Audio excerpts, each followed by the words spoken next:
Hello, health seekers. Inga from Health Origins here. So, slightly a different format.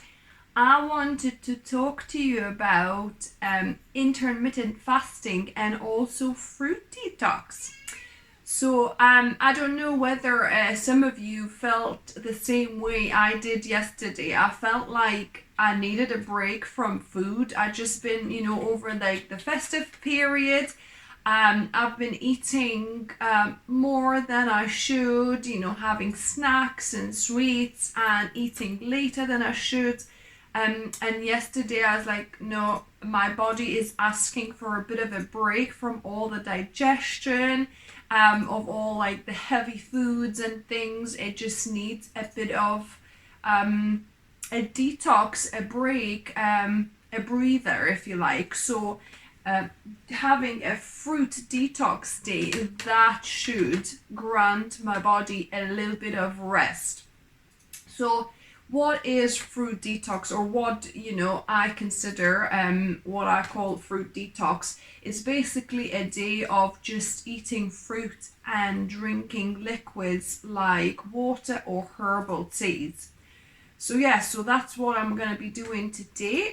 This is and also I'm doing intermittent fasting. So let's first touch on intermittent fasting. I'm sure I've mentioned this on my channel before, but to those of you that are not aware what intermittent fasting is, it's basically leaving a gap in your eating for your body to have a break and to be able to do other functions like repair and restoration, instead of constantly having to digest. If you're constantly eating, then it doesn't have that window of a break from digestion, and digestion is very energy burdening or heavy process.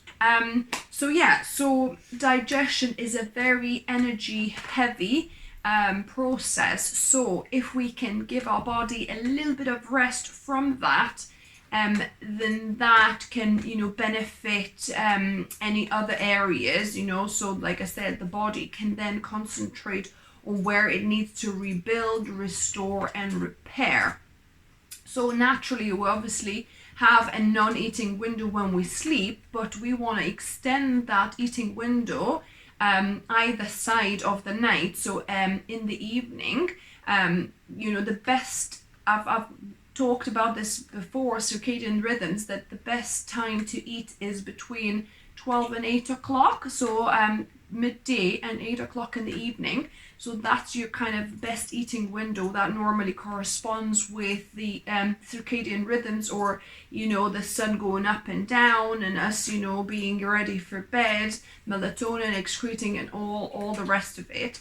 So if you stop eating at 8 o'clock, if you start eating breakfast the next morning at 8 o'clock, that would be 12-hour kind of intermittent fasting or not eating window, which it is a bit of a break, but it's not a very long one, because we normally kind of do that. If we finished our dinner at 7-8 o'clock, then we would have our breakfast around 8 o'clock normally anyway. So it's not that much of intermittent fasting window.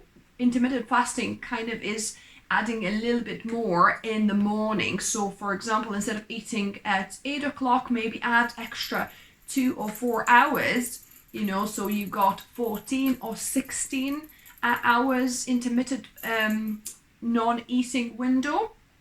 Okay, so that's what I'm gonna try and do now. It's about 11 o'clock, and I think I'm gonna try and eat around 12 o'clock midday. But you can drink as long as I normally would have my healthy cola.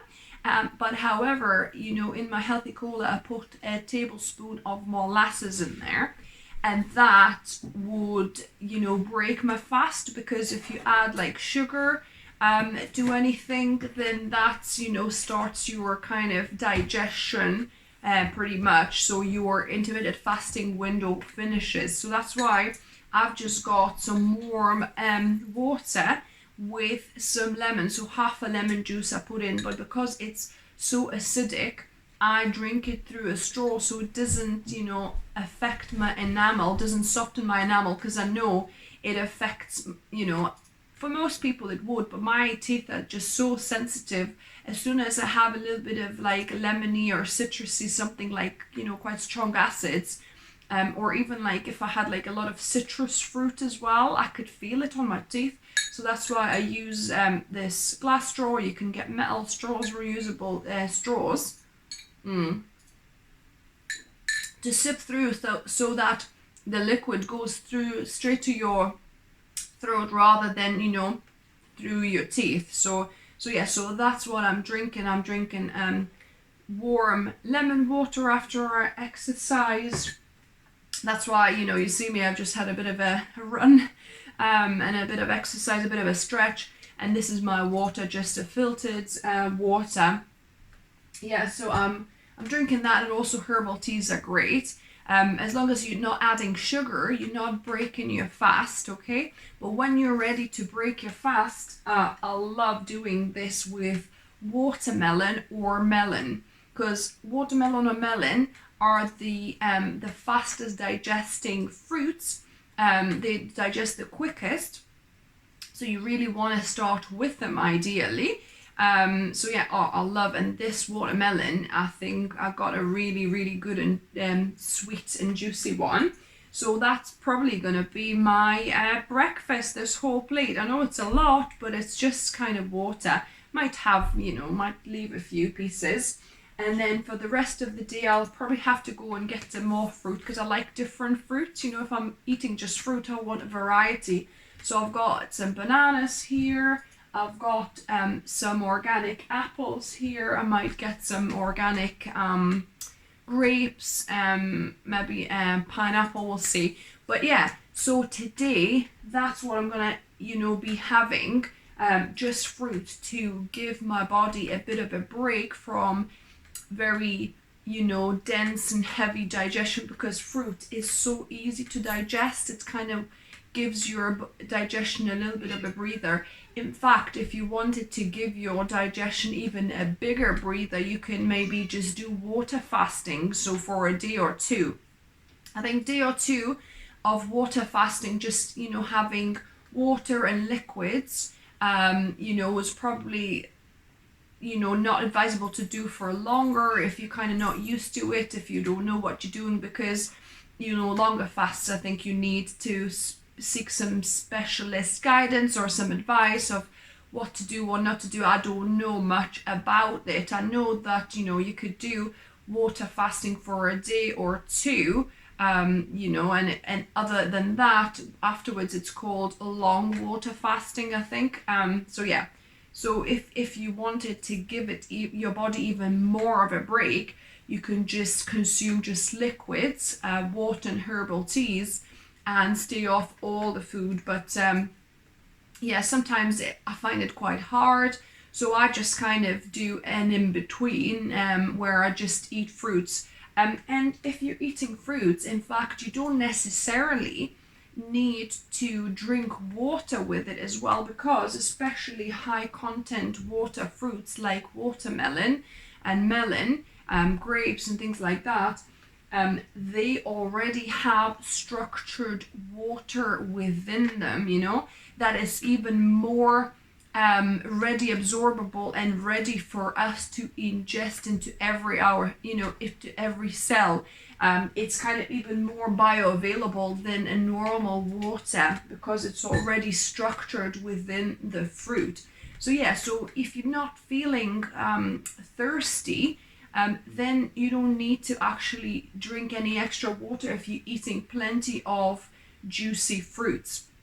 But because this in the morning, I've just had a run, I feel like quite thirsty, because in the morning you're quite dehydrated because you haven't been obviously drinking through the night. So in the morning I do feel like I do want to drink a little bit of water, well, a pint or so, or just drinking my bottle of water, or a pint like that. And another benefit, obviously, of having warm lemon water, is that you're alkalining your body. Okay, so you're alkalining your body even more because of the lemon juice in there. So that's a really good way to start your day. So I hope you enjoyed this video. I hope it was useful. Let me know if you ever tried fruit detox days. Are you doing intermittent fasting?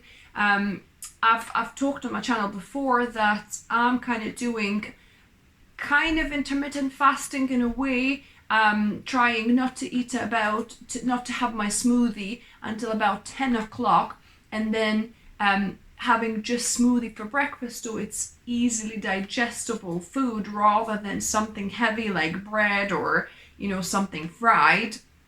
So that's how I start my mornings. Maybe start having my smoothie around 10 o'clock, and as a light fruit start to the day, and then having my lunch around 12 o'clock, half 12, as normal. So let me know what are your thoughts. Always love hearing your feedback, and as always, remember, food is fuel, so be mindful of what you put in the body. Until next time, guys, bye.